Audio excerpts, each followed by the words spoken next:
श्री रामचरितमानस में जितना भी कठिन कार्य है वह सब हनुमान जी द्वारा पूर्ण होता है।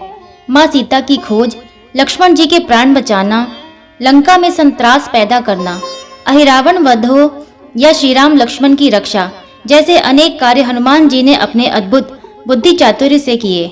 आज भी कितने भी संकट में कोई क्यों न हो, हनुमान जी को जो करुण हृदय से पुकारता है, हनुमान जी उसकी रक्षा अवश्य करते हैं। इसीलिए सूरदास जी ने उन्हें संकट मित्र कहा है।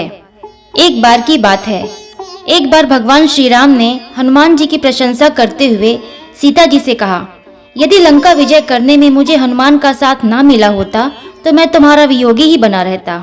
सीता जी ने कहा, आप बार बार हनुमान के बल, शौर्य, ज्ञान एवं चातुर्य की प्रशंसा करते रहते हैं। आज मुझे हनुमान की चतुराई का कोई एक ऐसा प्रसंग सुनाए जो लंका विजय में विशेष सहायक रहा हो। तब श्री राम जी सीता जी को हनुमान जी की अद्भुत चतुराई का प्रसंग सुनाते हुए कहने लगे। लंका युद्ध में रावण के बहुत से वीर सैनिकों को हनुमान जी ने वध कर दिया था और रावण बहुत थक चुका था। तब उसने युद्ध में विजय प्राप्त करने का एक उपाय सोचा। देवी को प्रसन्न करने के लिए संपुटित मंत्र द्वारा चंडी महायज्ञ करना। दूसरे ही दिन से चंडी यज्ञ आरंभ हो गया। रावण द्वारा चंडी यज्ञ की सूचना मिलने से हनुमान जी बेचैन हो गए थे, क्योंकि वे जानते थे कि यदि यज्ञ पूर्ण हो जाता है और रावण को युद्ध में विजय का देवी का वरदान मिल जाता है तो उसकी विजय सुनिश्चित है। चतुर शिरोमणि हनुमान जी ने श्री राम का कार्य सिद्ध करने के लिए एक उपाय सोचा। वे ब्राह्मण का वेश धारण करके रावण के यज्ञ में सम्मिलित हो गए और यज्ञकर्ता ब्राह्मणों की सेवा करने लगे। हनुमान जी की ऐसी निस्वार्थ सेवा से प्रसन्न होकर ब्राह्मणों ने कहा, आपकी सेवा से हम बहुत प्रसन्न हैं, कोई वर मांगिए।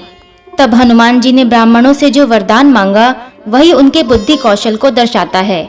जिस संपुट मंत्र से हवन किया जा रहा था उसी मंत्र के केवल एक अक्षर को परिवर्तित करने का हनुमान जी ने ब्राह्मणों से वर मांग लिया। वे ब्राह्मण हनुमान जी की सेवा से बहुत प्रसन्न थे। उन ब्राह्मणों ने तथास्तु कह दिया। उसी एक अक्षर के बदल जाने से मंत्र का अर्थ का अनर्थ हो गया और रावण का सर्वनाश हुआ। वह मंत्र इस प्रकार था, जय त्वं देवी चामुंडे, जय भूतार्थी हारिणी, जय सर्वगते देवी, काल रात्रि नमोस्तुते। एक अक्षर परिवर्तन से हुआ था अर्थ परिवर्तन। इस श्लोक में भूतार्थी हारिणी में ह के स्थान पर क का उच्चारण करने का हनुमान जी ने ब्राह्मणों से वर मांगा। ब्राह्मणों ने वैसा ही उच्चारण किया। भूतार्थी हारिणी का अर्थ है सभी प्राणियों की पीड़ा हरने वाली और भूतार्थी कारणी का अर्थ है प्राणियों को पीड़ित करने वाली। इस प्रकार हनुमान जी ने अपनी चतुराई से रावण के नाश की रूपरेखा तैयार कर दी थी। जब रावण को यज्ञ की पूर्णाहुति के बाद मंत्र की अशुद्धि के बारे में पता चला तो वह भी अपने 10 मुखों से हनुमान जी के बुद्धि कौशल की प्रशंसा करने लगा।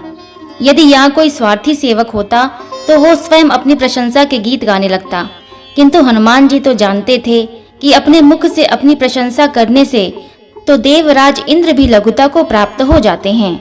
इसीलिए वे कहते हैं, ता कहूँ प्रभु कछु अगम नहीं, जा पर तुम अनुकूल, तब प्रभाव बड़वान लही, जारी सकई खलतूल। भगवान श्री राम के मुख से इस प्रसंग को सुनकर सीता जी भी अत्यंत प्रसन्न हुई। हनुमान जी की बुद्धिमत्ता और चतुरता से संबंधित दूसरा प्रसंग भी है। जब लंका के युद्ध में लक्ष्मण जी को शक्ति लग जाती है तब हनुमान जी लंका के प्रसिद्ध सुषेण वैद्य को लेने जाते हैं, पर वे ना तो उन्हें जगाते हैं और ना ही उनका द्वार खटखटाते हैं, क्योंकि ऐसा करने पर राक्षसों को इसकी भनक मिल सकती थी। इसीलिए वैद्य जी को वो उनके घर सहित उठाए लिए चले आते हैं।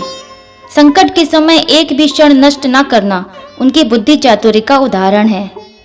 हनुमान जी की बुद्धि कौशल के कारण ही भगवान श्री राम की अष्टयाम सेवा का सौभाग्य उन्हें प्राप्त हुआ।